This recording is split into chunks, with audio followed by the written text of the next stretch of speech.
Paano magpalit ng sirang kapasitor pag hindi sila same value? Ito yung repair natin today. Maugong ang aircon ni Madam. Ayan o. Sabi nagkidanta pati gisaksakan di ba sa ni kwarto nga aircon madimot. Muugong.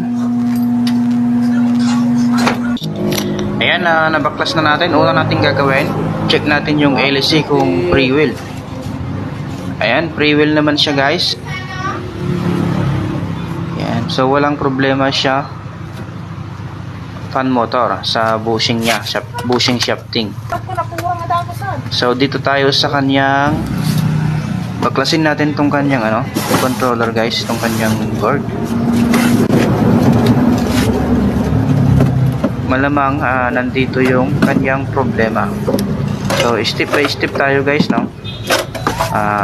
Huwag nyong skip itong full video na to para matutunan nyo, matutunan nyo mag-trace kung ano yung sira.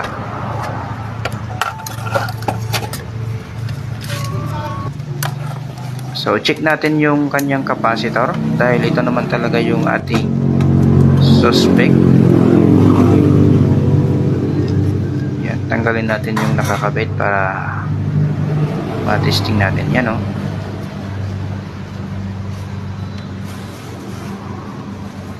So yan lang yung kanyang reading. Check natin yung herb saka fan.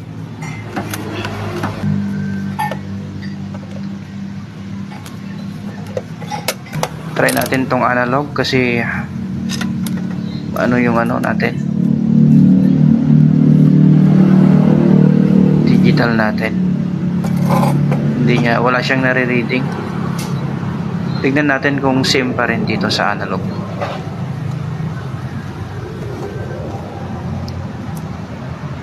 Ayan guys, ganun pa rin, no.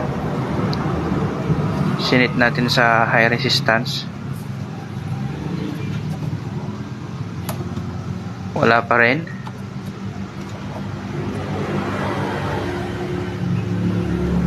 Wala pa rin siyang reading itong capacitor. Taasan natin. Yan.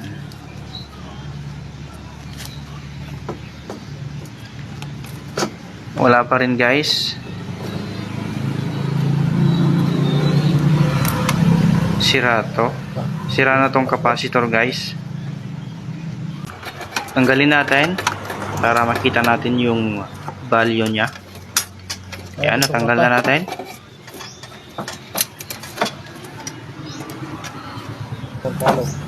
So ayan, ito yung kanyang value guys, 30 plus 6. So yan, ito yung ipapalit natin. Merienda muna tayo guys. Ito pala yung aking kasama. Ayan, si Melo. Yan, siya yung lagi kong kasama pag wala akong helper guys.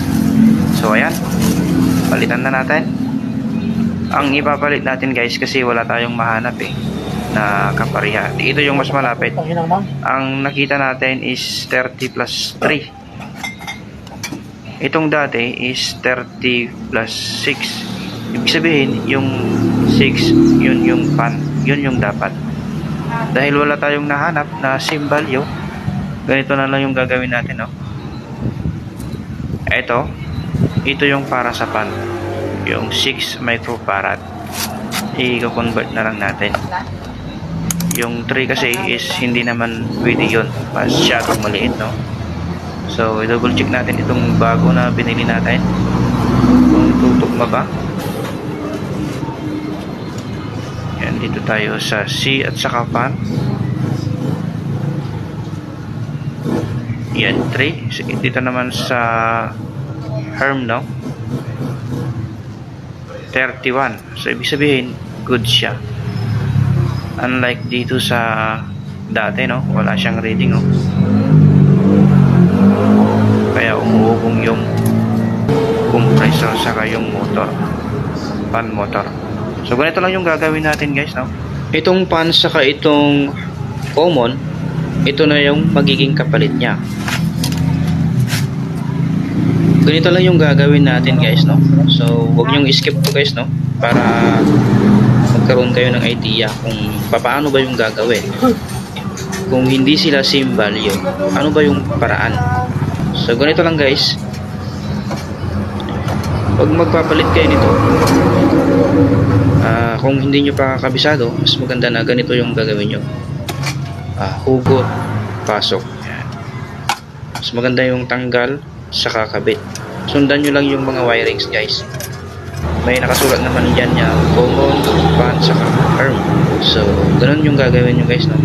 Kung saan nakalagay yung mga ano nito, terminal. So ito na yung para sa pan, yung wirings natin dyan. So ito naman yung common.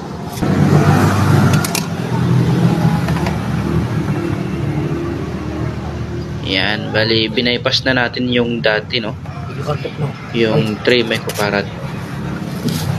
Ito na yung ipinalit natin. Yung 6 microfarad.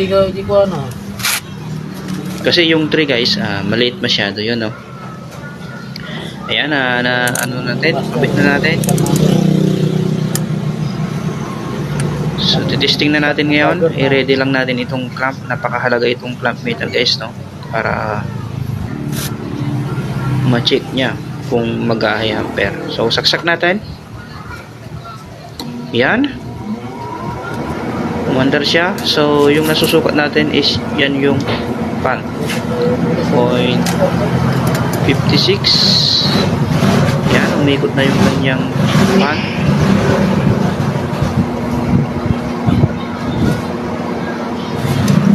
Ayos pa naman, bali maghintay lang tayo ng mga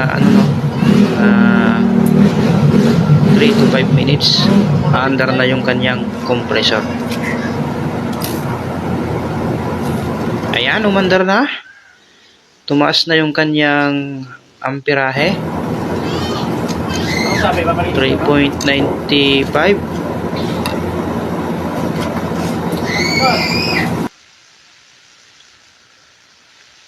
Ayan o, naging 4 ampere na. Tumaas na siya guys.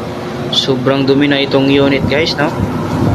Ayan o, tanungin natin kay madam kung ilang taon na ba itong hindi nalilinisan. Paano nga taon natin nga nalinis, madam? Ilang taon? 4 years na hindi nalinisan? Ayan, bali 4 years na daw na hindi ito nalinisan. Kaya pala, no? So, ayan guys, na-observe natin. Ayos naman yung lamig. Like and share. Maraming salamat.